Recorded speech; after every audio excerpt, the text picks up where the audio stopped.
As you may know, the course syllabus provides important information about what is expected from students taking your course, and it communicates to your students many things, such as the purpose, the structure, the schedule, and other requirements of your course. It also should provide your students a clear roadmap for successful completion of your course. All course syllabus policies are set by the university's ACAF 2.03 policy. This is the content requirements of course syllabi for both undergraduate and graduate courses here at the university. These courses must include this list that you see here, among others. This is a summarized list from the ACAF 2.03 policy. Do note that distributed learning online courses also have additional requirements which will not be discussed here, but information can be found on the Office of Distributed Learning's website. I want to point out a few things here. The final exam day and time, the topical outline of content to be covered, including the time allocation, so basically the schedule, statements regarding academic integrity, attendance policy, disability services, and mental health. You may be saying, I don't know this information. I don't have this information. Where do I find this information? The CTE can help you. The CTE is here to make this process easier, and we want you to use our syllabus templates and best practices guide.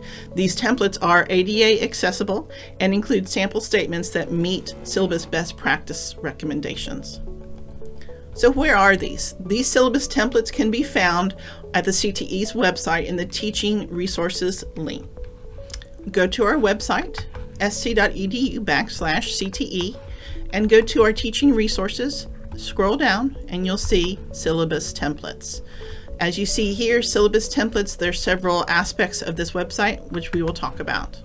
Note on the website that there are full syllabus templates for face-to-face classes, online classes, and blended courses as their delivery method, example syllabus statements, and we'll show you that in just a moment, and there's a PDF of the syllabus best practices, and we'll go through these all in turn.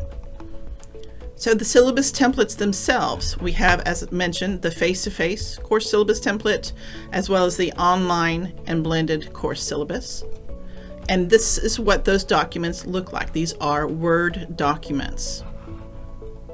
When you download this document, this is what you will see. You will see the template of the syllabus, and in blue are the recommendations of what to add or several examples of what you can use in those particular sections.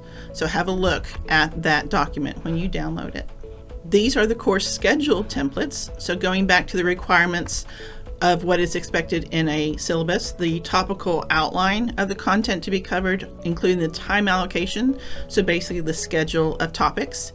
As you can see here, this is the fall 2024 course schedule templates, but you will have these for every semester, spring and every summer section. What these look like are basically calendars and schedules that have all the information that you need. Let's look at one of these. This is the fall 2024 full fall session for Monday and Wednesday classes. You will also see these for full fall session for Monday, Wednesday, Friday, Monday through Friday. You will see this for partial sessions, so fall 1 and fall 2. Same for spring, same for summer, all the different summer sessions. You will have a course schedule template for those. You'll see that the important dates are listed here. Labor Day holiday, for example, the last day to drop add a grade assign, any other breaks that there are, and when final exams are. Every one of these schedule templates has this information. You'll also notice on these templates that there is other information at the bottom, both the full semester calendar, the holidays, and the final exam calendar. So that information is required on every syllabus, the final exam day and time, and that information is linked on each of those template calendars. The website looks like this, and this is again for fall 24, but this will be provided by the registrar for every semester.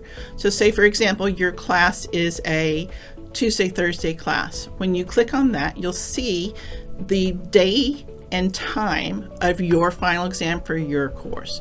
So for example, you have a Tuesday-Thursday course from 1:15 to 2:30 p.m.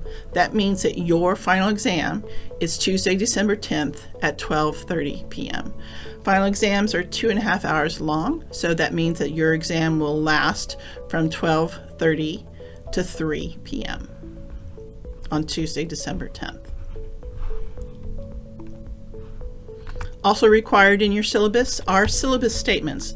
Some are required, some are optional. The required ones are on academic integrity, course attendance policy, disability services, and mental health resources. Again, these are all in the teaching resources section of the CTE's website in syllabus templates, and you will click on example syllabus statements. What you'll see there is a list of example syllabus statements from academic integrity, accommodating disabilities, attendance policy, final exams.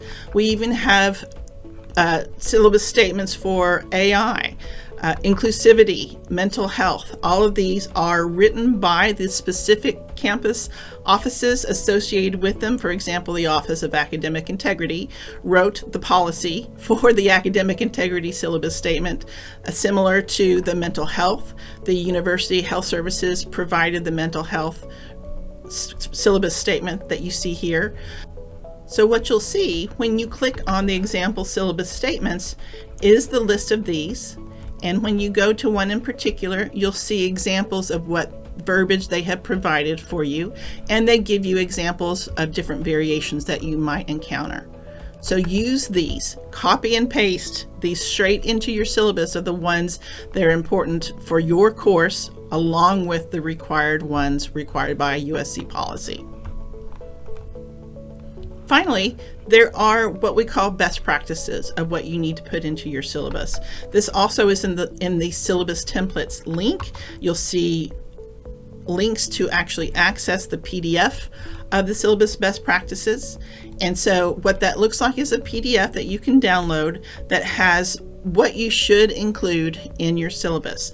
These particular pieces of information that is listed in the best practices is in the syllabus template that is provided by the Center for Teaching Excellence.